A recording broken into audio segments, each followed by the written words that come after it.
Very good to see everyone this morning. Glad to have you here in participation with our Bible class, and as we're continuing our study through John's record of the life of Christ. We got to verse 26 last time, and we're discussing all of these events that have transpired after the death and resurrection of Lazarus. We are getting closer to the Passover feast, and this will be the final Passover feast before Jesus is to be crucified. And John records for us that these events are taking place 6 days before. And with it being that close to the crucifixion, we can understand why things are getting so pointed and directed, or direct, in Jesus' conversation with them. And just to jump ahead a little bit to what Jesus is going to end up saying to the question that's presented to him in verse 34, his answer is given in 35 and 36. Then Jesus said unto them, Yet a little while is the light with you. Walk while you have the light, lest darkness come upon you. For he that walketh in darkness knoweth not whither he goeth. While you have the light, believe in the light, that you may be the children of the light. These things spake Jesus, and departed, and did hide himself from them. And that at the close of these events, at the end of verse 36, transitioning to verse 37, he's going to separate himself from the multitude and from the crowd, and then the final days he's just going to spend time with his apostles. And he's going to give them some very heavy information and pointed information for them in preparing them in his departure and what they're going to have the responsibility of doing after he leaves. Verse 23, Jesus answered them, saying, The hour is come that the Son of Man should be glorified. That's his crucifixion. Verily, verily, I say unto you, except a corn of wheat fall into the ground and die, it abideth alone. But if it die, it bringeth forth much fruit. He that loveth his life shall lose it. He that hateth his life in this world shall keep it unto life eternal. If any man serve me, let him follow me. And where I am, there shall also my servant be. If any man serve me, him will my Father honor. We discussed that in class. We dealt with it in sermon. How that this is God's law of righteousness and God's law of spiritual growth. If we are wanting to find ourselves in a place of honor with the Father, in hope of eternal life, to be where the Master is, then this is what we're going to have to do. There's no ifs, ands, or buts about it. This is it. And that this is stated in light and view of his crucifixion, as we studied last week. That's what's being required of us. That's the same kind of life that we are being called to live, to take up our cross daily and follow him. But as we're discussing this, and we're contemplating all of these points, and we're laying out this information plainly, it's like, okay, this is how it is. But even Jesus is going to admit a realization and a recognition of how difficult this is. Just how tough it is to live this kind of life, and that's shown to us in the next verse. Now is my soul troubled. As you're doing your reading, as you're doing your studying in the last week, did anybody stop to contemplate this? To ponder it? To put yourself in this scene, in this scenario, and here's Jesus talking about what's fixing to happen, what's coming for him, and he says to the crowd, he's talking out loud, for all of them, he says, my soul is troubled.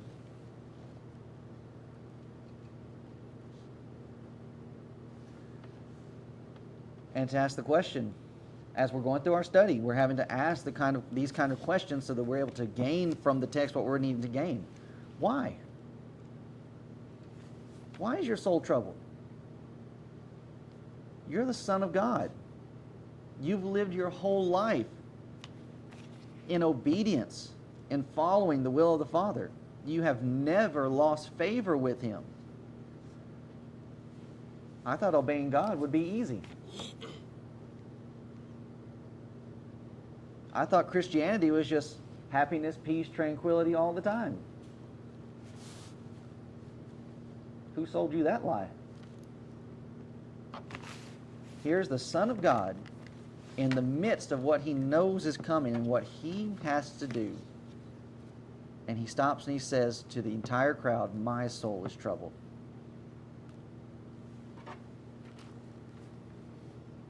This is the same word from John 11. And describing Jesus' reaction to the death of Lazarus, running into Mary and Martha, and the crowd in that time of suffering, and that emotional, deep emotional turmoil that he was facing. Then he's right in it still. He knew the kind of death that he would suffer, and he knew that he would suffer unjustly, and that it would be done by the hands of the people that should have loved him the most.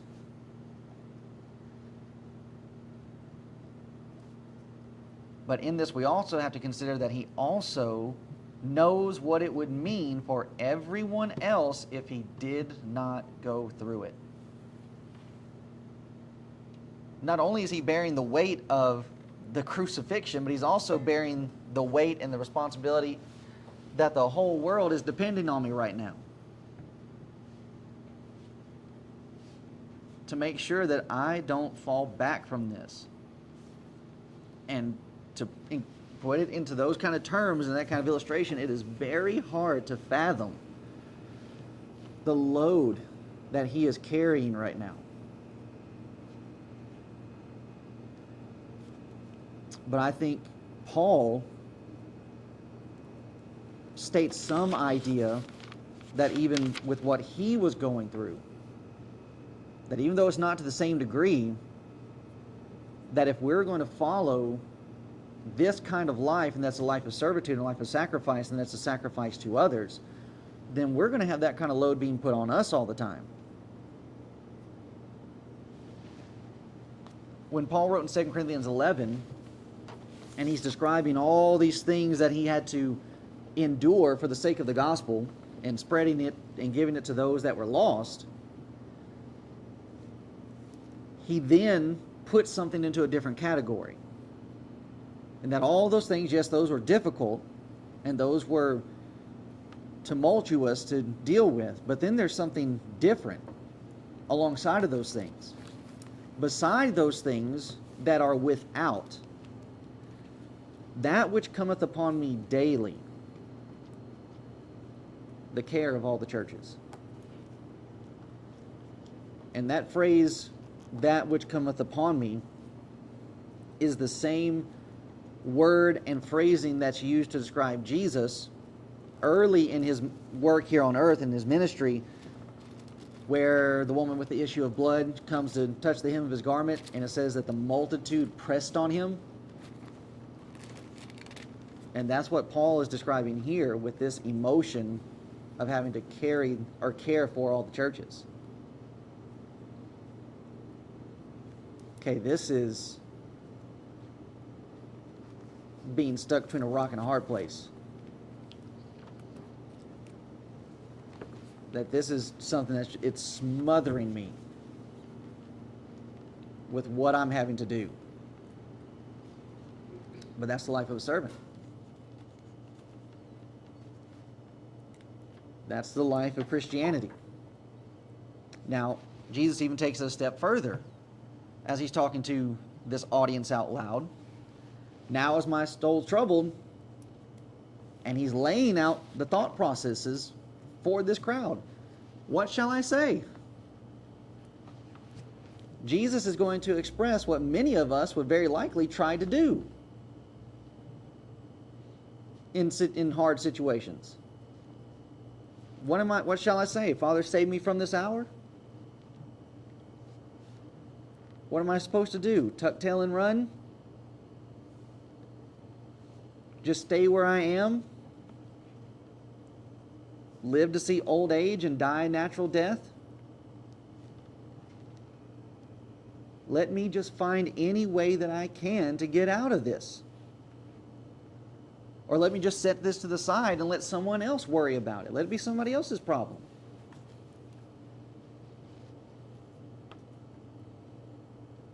But then there's a realization for Jesus, which also needs to be the realization for all of us. But for this cause came I unto this hour. Again, Jesus lays out the statement, gives out the recognition that he knew 100% what was coming. This is not an afterthought.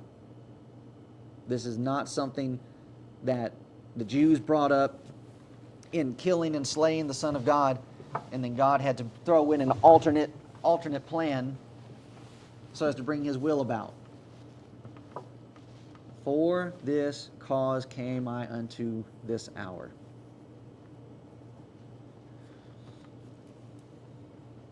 Now for us, in going through times of trial, temptation, tribulation, it's not as easy, it's not as cut and dry for us as it is for Jesus in this situation. 100%, everything that's happening is in accordance with the will and plan of God. But what about the things that we go through? Are those things laid out as clean, clear as it was for Jesus, that, well, yeah, this is just happening to me because this is God's will? People like to say those kind of things. I guess they think it brings some realm of comfort to what they're going through. But at the end of the day, we don't know why things happen the way they happen. So how are we supposed to take those things? Same as here. We have to raise the question, we have to make the statement, it could be that we're brought into this for this very hour. And isn't that what Mordecai had to say to Esther?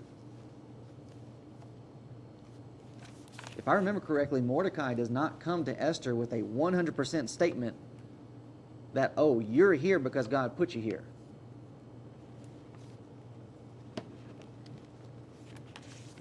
I believe his statement was, it could be that you're placed here for this hour.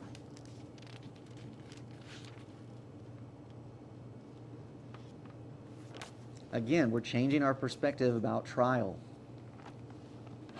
about tribulations, about sufferings that we'll go through. Yes, sir.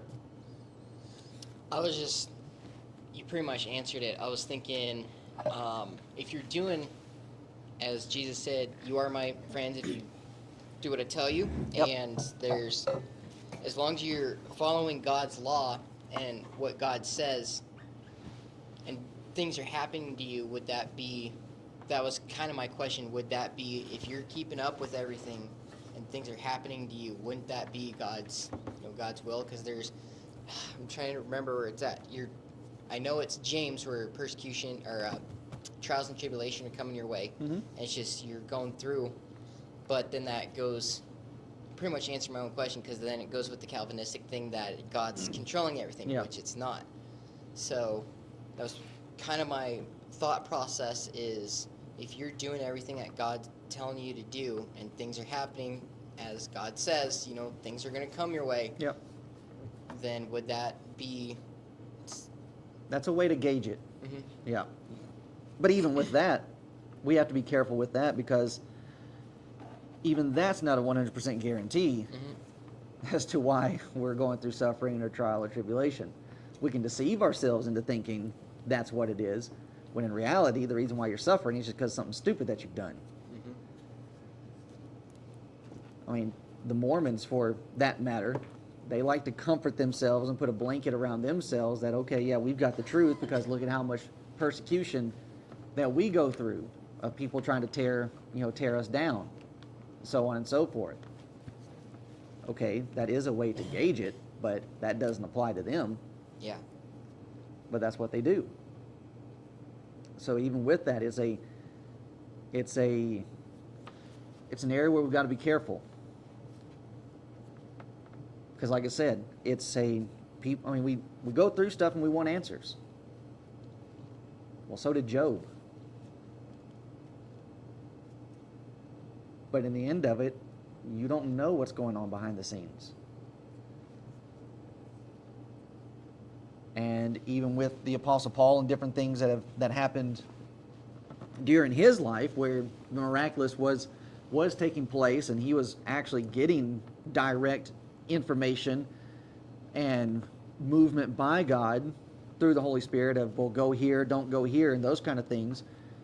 When he ends up writing his epistle to Philemon about his servant running away, Onesimus, running away, and then running into Paul, obeying the gospel, and then Paul sends him back. And throughout all of that, Paul has to say, perhaps. There was no 100%, oh yeah, God moved Onesimus to run away and all that kind of... It doesn't have to work that way. And I would argue, as I've heard it presented in the past when it comes to dealing with providence declares more of the power of God and the beauty of God's involvement more than direct miracles do. Because to just see things play out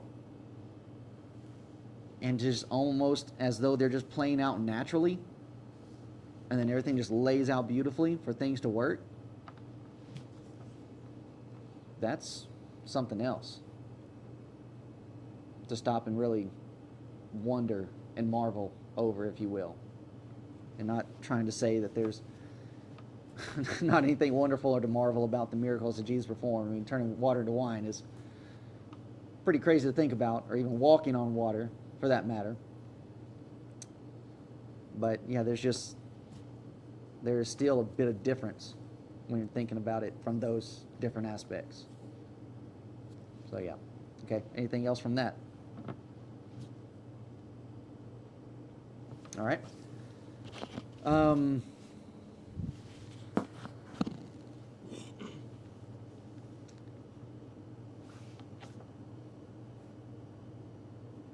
So here's Jesus with this inner turmoil, but he's vocalizing it and expressing it for the rest of the crowd, and even for us today, to learn from and for us to be able to witness. This is Jesus and his wholehearted devotion to God's work and to God's purpose. And even to the degree of being willing to lay down his own life. Okay, Jesus, just what are you willing to give to be faithful and obedient to God? I will give my life if he calls for it.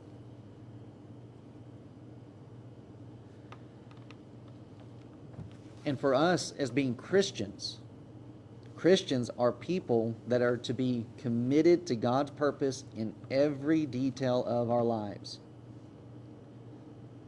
There's not an area of our life where we're able to say, oh, no, this is isolated from God. This is mine. It doesn't operate that way. This is the heart of religion, and specifically that of Christianity.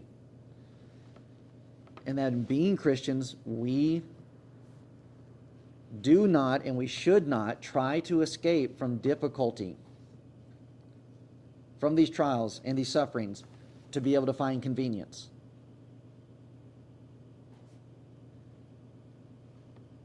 But that we are willing to pass through trouble, and as Jesus is going to lay it out for us as to what's coming from this, is for the honor and the glory of God.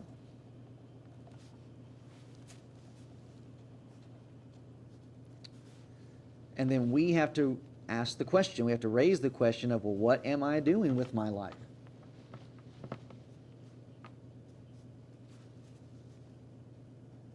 And even in that wording, as I have it here pictured on the screen, in being a Christian, it's not my life anymore. But that is a difficult concept to live with every day. Now, even as we're thinking about what's being laid out here of what is expected of being Christians, people that are committed to God's purpose in every detail, that we're not willing or trying to escape from difficulties so as to find convenience, Paul again wrote about this. In 1 Corinthians 4, verse 9, dealing with these brethren and trying to lay out for them and illustrate to them not only what exactly being a Christian involves, but even in the office of being an apostle. Verse 9, Paul writes and says, "For I think that God has set forth us, the apostles, last." That's a crazy concept, considering the position that the apostles had. But Paul explains, as it were appointed to death. Now, all of the brethren, all the Christians in the first century, they were living on the edge. They were all facing persecution, and they were all being killed. But they were gunning for the apostles the most. And I'd even be willing to argue Paul more than the others, because Paul brought about such a great hatred and indignation from the Jews because he was a traitor. Pharisees of Pharisees, and now you've just thrown all this stuff away and you've joined up with the enemy. And that Paul says, he set us forth last, as it were, appointed to death, for we are made a spectacle unto the world, and to angels, and to men. Now, some of you weren't here for our Corinthians day, but for those that were, do you remember the significance of that phrase, we are made a spectacle unto the world?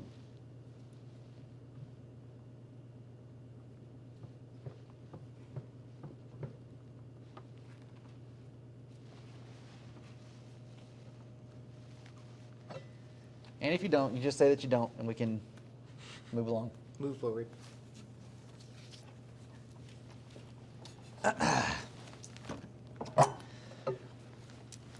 It carries with it the idea of a Roman procession of victory after battle.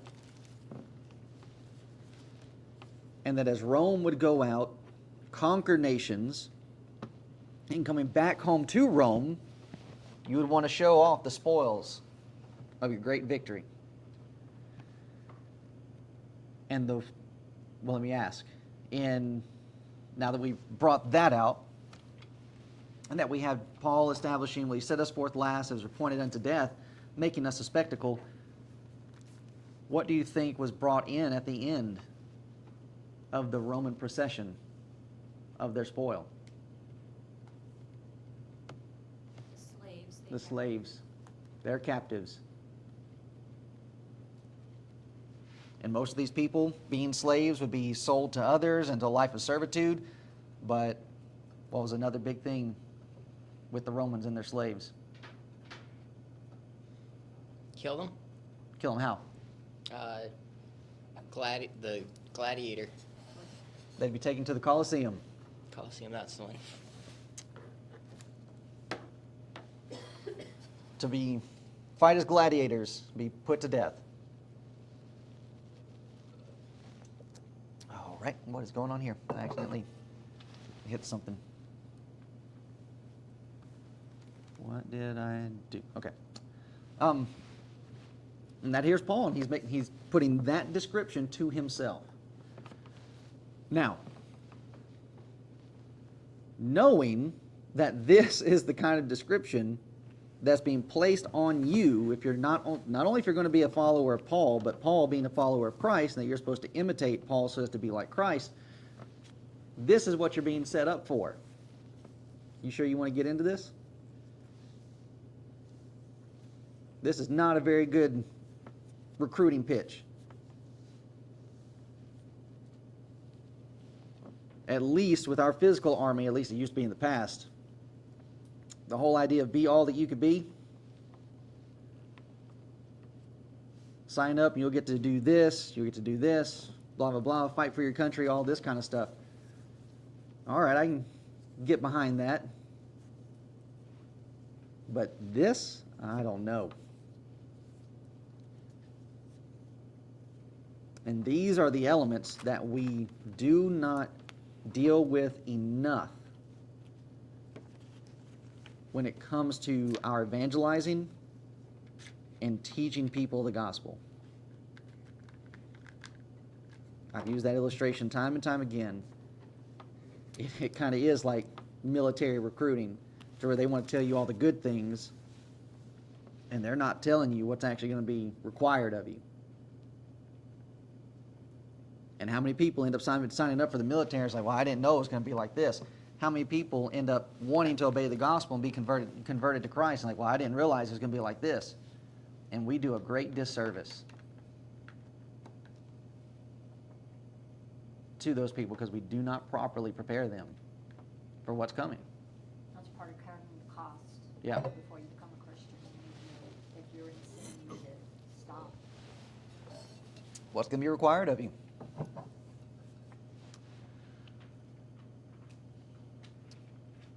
But even after becoming a Christian, it's still that same mentality. It's that same thing we're having to live with every day. Okay, I've been a Christian all this time, and I've had to make all these sacrifices. But what are you still willing to sacrifice?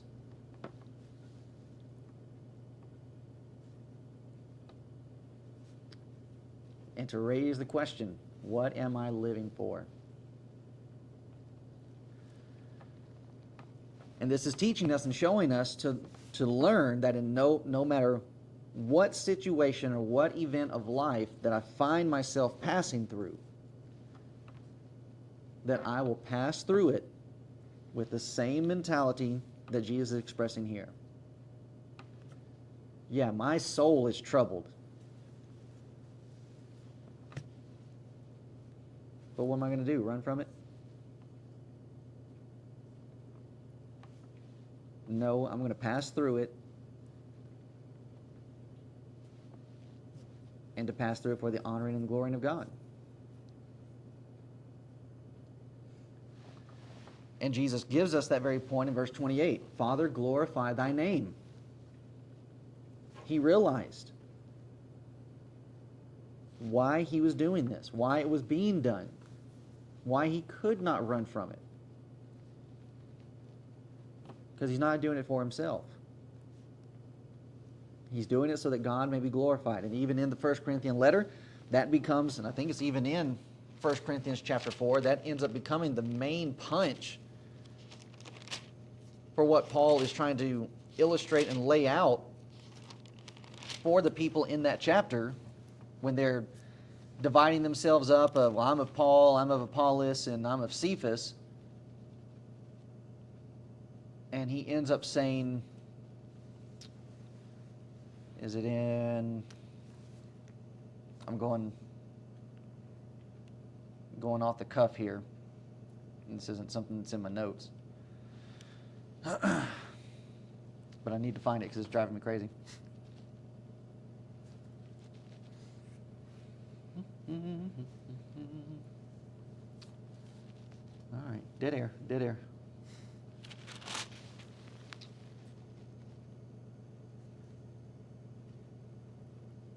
And that's just aggravating. And I'm probably looking right over it because I'm trying to read it fast.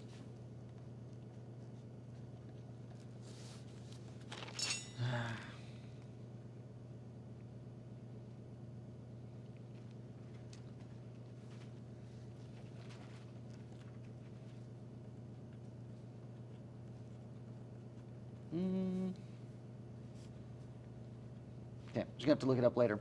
But I know somewhere in there is the statement of doing things for the glory of God, and that's a reference to it. It's an Old Testament reference. We spent a lot of time talking about it when we were in 1 Corinthians. Here's the recognition that Jesus has, Father, glorify thy name. Then came there a voice from heaven saying, I have both glorified it and will glorify it again. This is not the first time a voice from heaven has come out for the people. At Jesus' baptism, being baptized of John, there's a voice from heaven. Mount of Transfiguration, there's a voice from heaven. Now at this point, in this time, God the Father speaks from heaven again. And this is what he has to say. And this is an important point. This is an important thing for us to grasp when we're, again, trying to consider how to study Scripture. The voice from heaven says, I have both glorified it and will glorify it again. What's being established for us is up to this point, up to now, with the miracles, the signs, the works, the words and the teachings that Jesus has presented and that he has performed, were the glorification of God. Past tense, I have glorified my name. But then there's the phrasing, will glorify it again.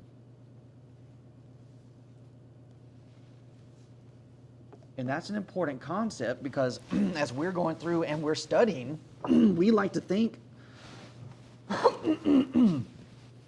of things like this as being, well, this is a specific point where something is happening. But what's actually being laid out for us is that, no, this is a continual process. This is something that's being done all the way through, and that even as you read through Paul's epistles, we have a hand in glorifying the name of the Father by our obedience.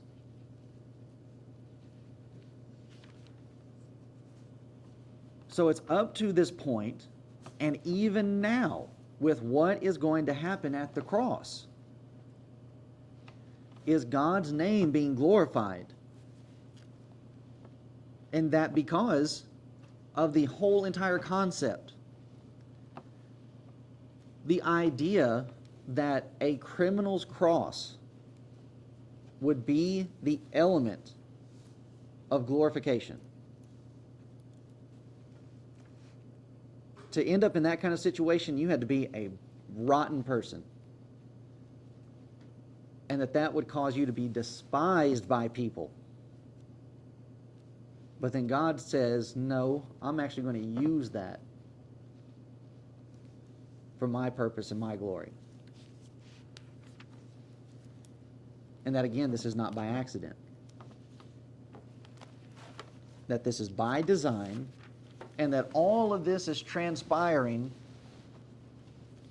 over a span of 5,000, 6,000 years. They're going all the way back to the garden,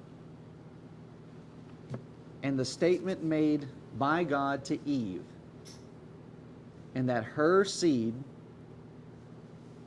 was going to crush the head of Satan. That set all of this in motion, and now here we are.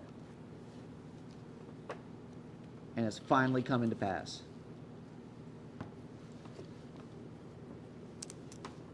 Now again, suppose Jesus, having lived as he did, having already glorified God, having already glorified the Father, and that's stated here. God's bearing witness. Yes, you've already glorified my name. And then for Jesus to make the decision, well then okay, that should be enough.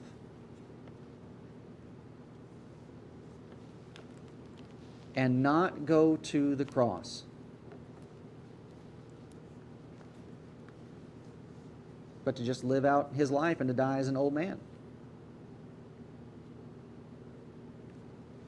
And then to think about all the fruit that would have been lost. All of this is in the same context of what we discussed last week, except a grain of wheat, corn of wheat fall into the earth and die. It dies alone.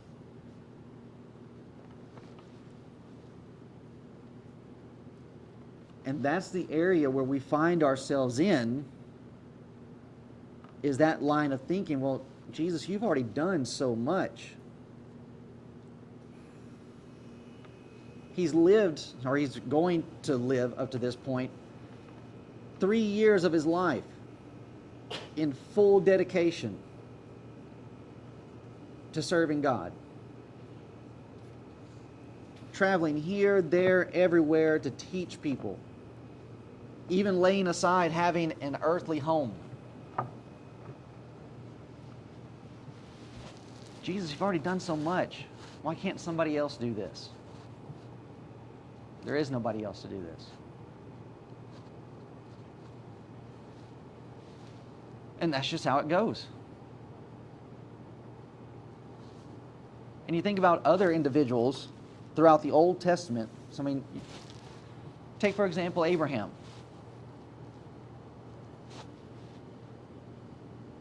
Abraham, you've already left your homeland. You've left everything you know. You left everyone that you love to go out here and to wander in the wilderness. And then all the trouble that you've had along the way. And then God comes along and says, now give me your son.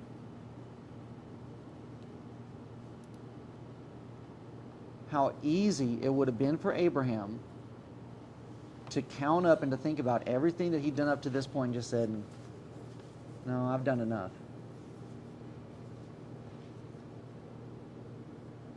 And even to become bitter and angry.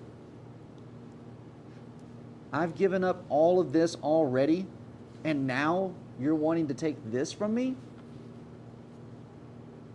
Now you're wanting me to give this over.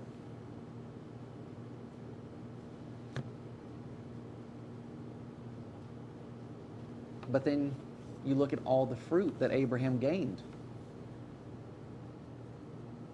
by his willingness to sacrifice. And the important thing to consider about Abraham and what he gained, he did not gain it while he was alive. Abraham did not live to see the promised land become their possession. He did not live to see his children become as the sands of the sea. When Abraham died, the only piece of land that he owned was his gravesite. All of that stuff ended up coming later. And that's a lesson for us about gaining eternity. What are you willing to sacrifice now to gain over here?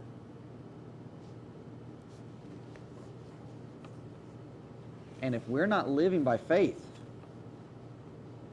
walking by faith and not by sight, it will be hard for us to make that sacrifice. Saw it in Abraham, seeing it in Jesus. Everything that he was willing to sacrifice, but the glory to gain, it's beyond compare. But we also have this to remember, that as Jesus is going through this, and now we have the Father speaking from heaven, saying to Jesus, I have glorified my name and I will glorify it again. We can be comforted that as we are being called to sacrifice, we're being shown right here that God sacrificed something too. We're not the only ones being called to make major sacrifices. Jesus is doing that too.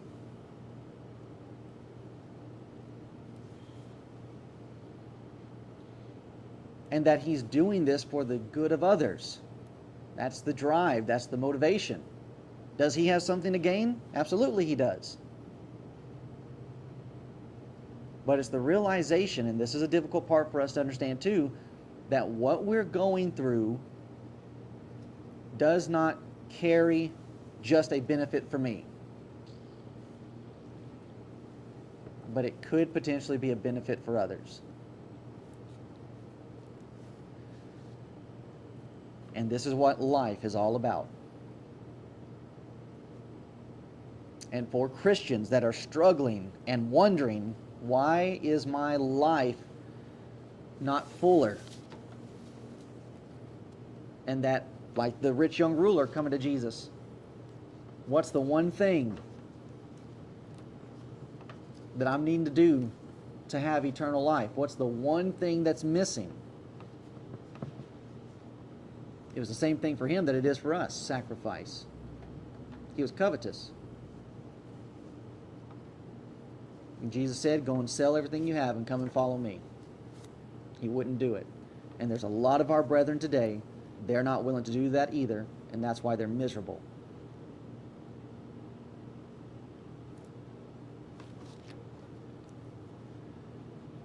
And that we have been presented to us in this discussion that the cross will become the most useful tool in human history.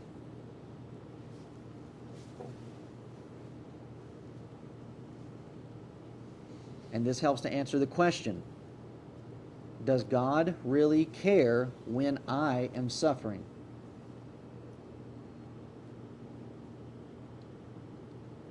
And when we find ourselves there, we need to remember the cross. Yes, he does. Because he had to watch his son go through the same thing. Verse 29, the people therefore that stood by and heard it said that it thundered. Others said, an angel spake to him. Here's a strange reaction to what's happening. And to be honest with you, I don't know how to fully answer it. I've got some possibilities of what's going on here. But one thing for sure that I know about this is, once again, we have one event happening with two different interpretations. Now, it could be that this is a situation like what happened to Saul on the road to Damascus, and they had people traveling with him, and that as it's laid out for us in Acts chapter 9 of the events, and then later as Paul is retelling it in Acts 26, I believe it is, or 22, we're shown that, okay, the people that were traveling with Saul heard something,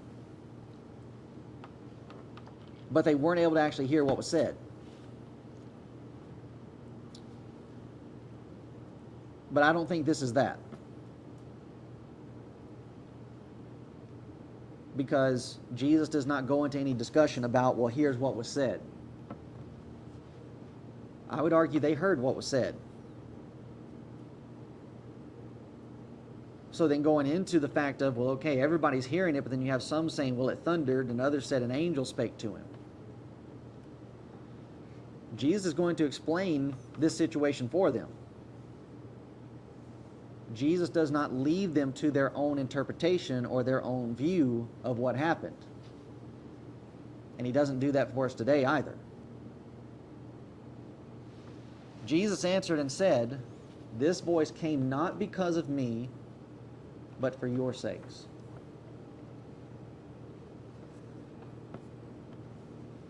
That Jesus was and is what he claimed to be. God did not need to speak at all. Everything that Jesus had already done, everything that he had said up to this point was enough.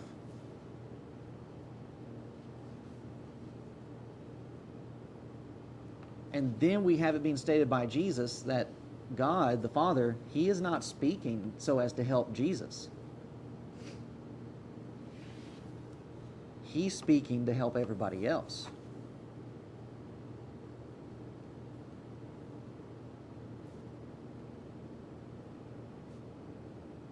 But we also have another point of what's going to help us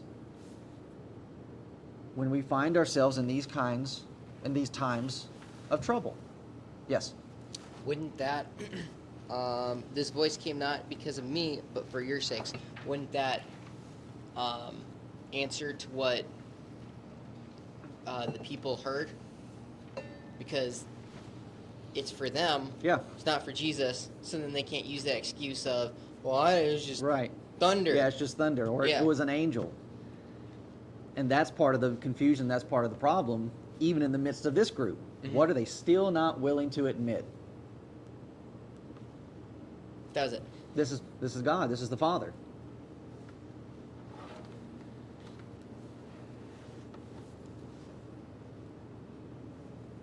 So then we have, and as I was mentioning, even in like this time of difficulty that Jesus is going through, what's going to help him get through it is the same thing that's going to help us get through it. And I'm going to raise this as a question. What is the help for a troubled soul?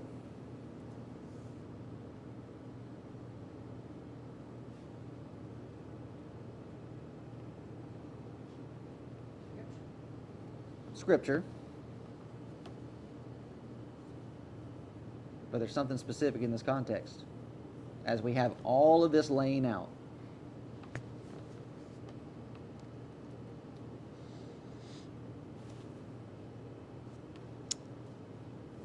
As we're going through and we're talking about Abraham, we're talking about how he has to sacrifice Isaac. God was always there with Abraham, so there's always going to be someone there with you, and not just God being there with Abraham. It's also the church that's supposed to be there for each other. So there's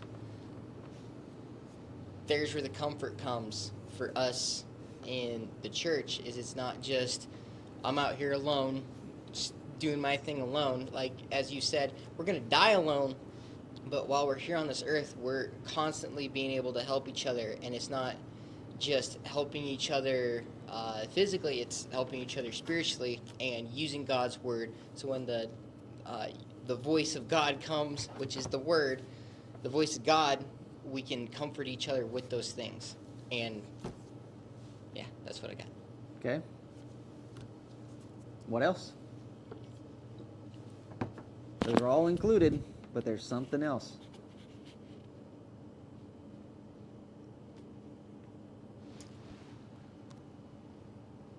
Here's Jesus in his time of trouble.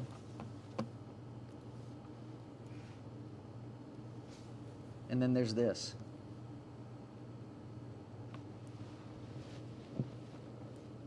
What helps a troubled soul is to think about others. To I not get basically said self-centered. Huh? I basically said that. In a roundabout way. I'm just joking. It's not to get self-centered. Not start throwing yourself a pity party. Woe is me.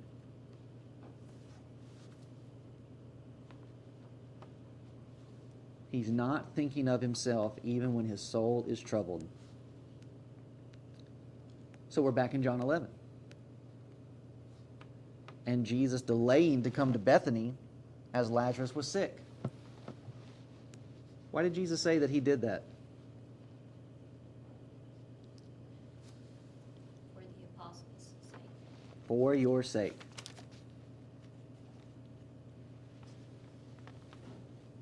To think about others in our time of trouble. Think about the cross. As you're going through trouble, and how was it that Jesus was able to overcome it? Now, I'm not trying, like I said, I'm not trying to make this as though it's the only thing, but this is an element that gets overlooked. All those other things usually come into play. We think about Jesus in the garden, praying, gaining assistance from God, sending an angel, the showing of emotion, going through all of that, being willing to cry through it. To your point about having others, the church, to be there, but we see how often that ends up failing with the illustration of the apostles. Because Jesus says, come and watch with me, and they kept falling asleep. But then there's this element. Yeah, my soul is troubled, and I realize what I'm fixing to go through, but there's people counting on me. There are people depending on me to keep going. So even as we're discussing, we're looking at this idea about, why the confusion. It happens all the time. In this lack of understanding, this lack of perception of why things are happening and why events are laying out as they are designed to, and then also not taking into consideration and contemplating the will and the plan of God. What's being taught to us here is the very thing that we're facing today as to how some people think about the cross itself. To some, the cross is just thunder. It doesn't mean anything. And the reason behind that, I mean, even Paul, in writing to the Corinthians, he lays out the struggle that they were having during their time frame. For Christ sent me not to baptize, 1 Corinthians 1:17, but to preach the gospel, not the wisdom of words, lest the cross of Christ should be made of none effect. For the preaching of the cross is to them that perish foolishness, but unto us which are saved is the power of God. Here's this one singular event, and yet there's two ideas behind it. Why? It goes back to the character, attitude, and what that person is wanting. What you're wanting is what you're going to see. And for most of these people, or the majority of these people, we've seen it time and time again, they're willing to go to the length of, yes, you are the Messiah, you are that prophet, but God, we just can't get there. And even to have a voice from heaven speak directly to you and saying, I have glorified my name and I'm going to glorify it again. Do not be confused by what's about to happen. Yes, he's going to die on the cross, but do not think that the Jews have actually won. Do not think that Satan has actually won, because what he's about to go through is for my glory. And here they are in the midst of it, real time. But what was that? Oh, it was just thunder. Or it was an angel. It wasn't actually God the Father. As we said last week, all the evidence in the world, and yet some people still will not convert. Then verse 31, now is the judgment of this world, now shall the prince of this world be cast out. Here's the mission. Here's why this is happening. There is a war that is raging between two groups, and that this war started way back in the Garden of Eden. And the outcome is going to be determined by the cross. And the question has to be brought up, why is judgment coming? In all of this context of the cross and his crucifixion, he's about to say, and if I be lifted up, shall draw all men unto me. Why is this having to happen? Because of Satan and because of sin.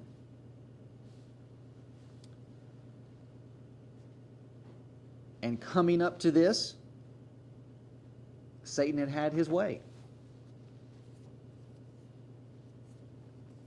in being able to tempt and to manipulate and to use different people to actually be able to possess different ones. And now Jesus is saying the prince of this world is going to be cast out.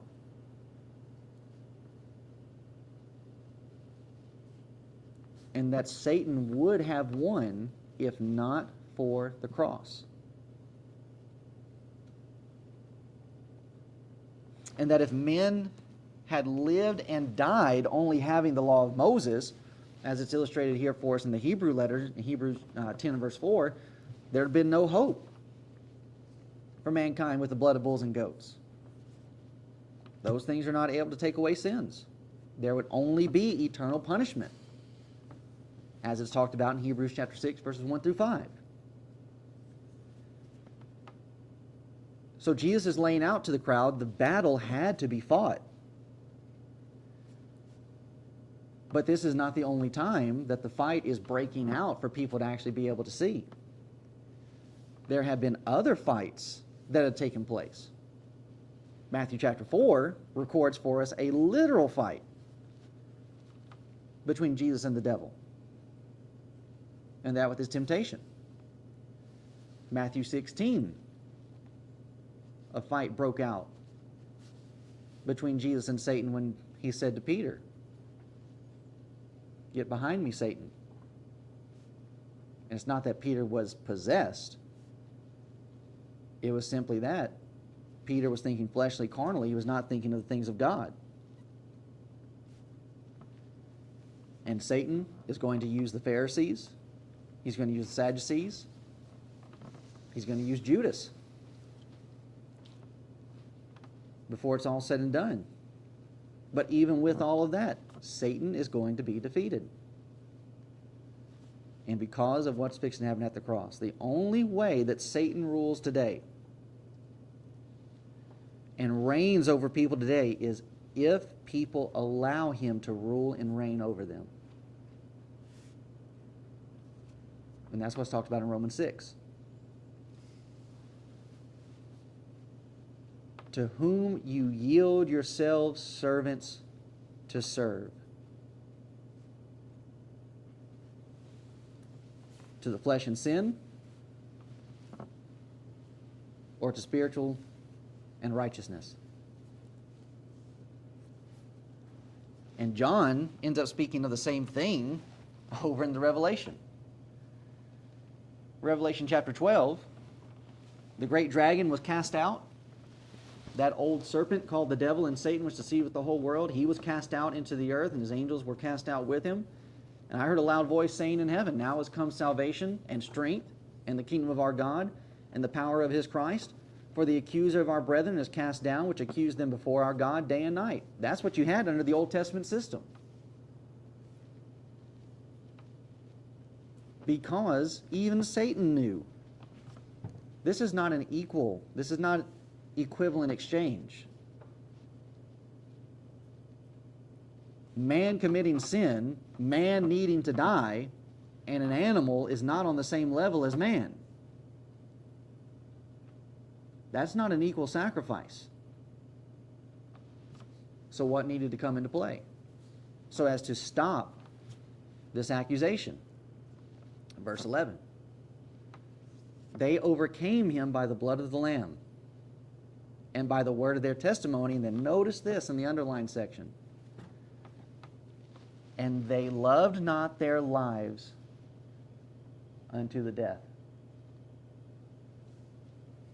That's going right back to where we are here in John's record of the gospel. That law of fruitfulness. You got to be willing to follow me. Live for me. You do not love your life even unto death.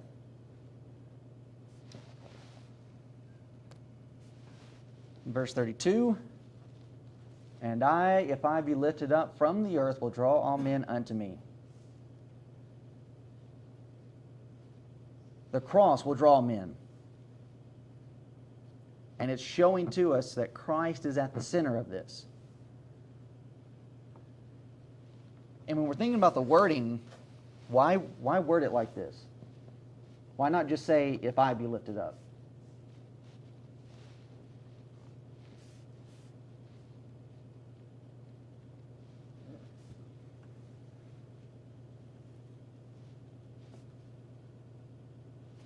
Are you saying he's talking about it in third person? There's that. God be lifted up? Okay. Yeah, he's, we know and understand being placed on the same level with God, and that this is a statement of, okay, if God be lifted up from the earth, he'll draw all men unto himself. But in this, you have the usage of three personal pronouns. I, me. Why does God repeat? Emphasis. It's an emphasizing of that point that this is centered on him. The center of these messages and what Christ has been doing, it's all about Him. The center of, and even with our preaching today, the center of our faith, where is it supposed to be? Him, Him, Him. And even Paul taught this, again, to the Corinthians. 1 Corinthians 2, 1 and 2. And I, brethren, when I came to you, came not with excellency of speech or of wisdom, declaring unto you the testimony of God. For I determined not to know anything among you, save Jesus Christ, Him crucified. And that 1 Corinthians 1, 18 through 25, Paul sets the contrast of the power of the cross against the wisdom of the world, and how the world is going to reject that power. And that Christ on the cross is that power to draw people in. And that even Paul is describing here, it's not going to attract everyone. People will be divided by what they hear and what they see, just as we have happening in John 13. God speaks from heaven. Oh, well, I heard thunder. Oh, it was an angel. You're both wrong.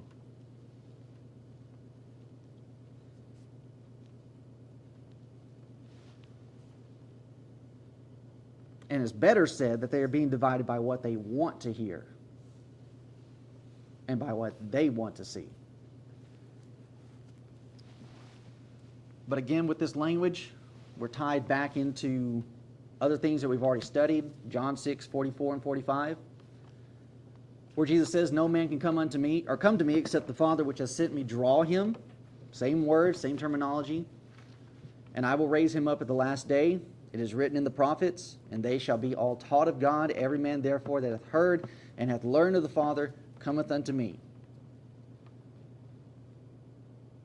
Here's this drawing process through the teaching, through their understanding.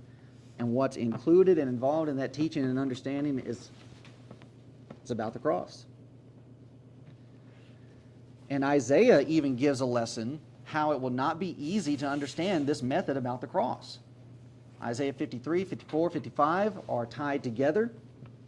And that when God through Isaiah makes this statement that we are familiar with, He's making it in the context of salvation. Seek ye the Lord while He may be found. Call ye upon Him while He is near. Let the wicked forsake his way, and the unrighteous man his thoughts, and let him return unto the Lord, and He will have mercy upon him, and to our God, for He will abundantly pardon.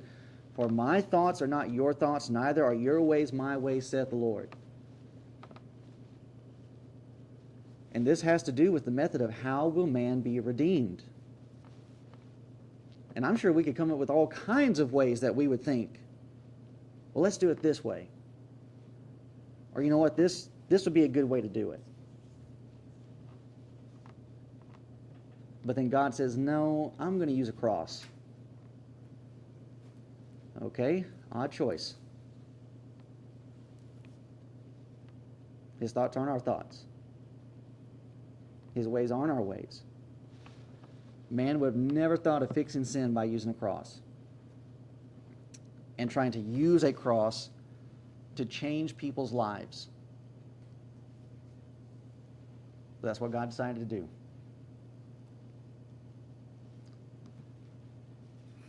Now, next time, we're going to start out with John 12, 31 and 32, and to take that as an opportunity on doing an exercise on how to study correctly, and specifically in this context of dealing with the judgment of this world and shall the prince of this world be cast out, because it's going to be able to shed light on some other things, and to make sure that we are using context correctly and that we are using things in their proper application. So if you want to do some studying ahead on that, you can. Look at your cross references, and we'll pick up there. Any thoughts? Questions? I had two questions, but they're both about these verses, so should I Oh. just wait? Yeah. Well, I'll tell you what. Go ahead and ask them, and then everybody can be thinking about it. So the first is, now is the judgment of this world. Is this world referring to Israel and the judgment that Rome's going to bring on them? Or Okay. is that the world as a whole? All right, so that's question number one. In dealing with now is this judgment of this world, is that looking at Jews, destruction of Jerusalem, or is it a worldly judgment? Okay, it's a good question. That needs to be taken into consideration. What's the other one? When it's talking about the prince of this world being cast out as far as relating to demon possession, because it's kind of my thought that that ended when Jesus died on the cross, but the apostles dealt with that too after Jesus left. So when exactly did that end? Okay. So then question number two is, shall the prince of this world be cast out? And that in connection with demon possession, his abilities, what he's able to work, what he's able to do, and is that connected to the cross? Is that connected to something else? Okay. Good questions that need to be brought into consideration. All right. Anything else?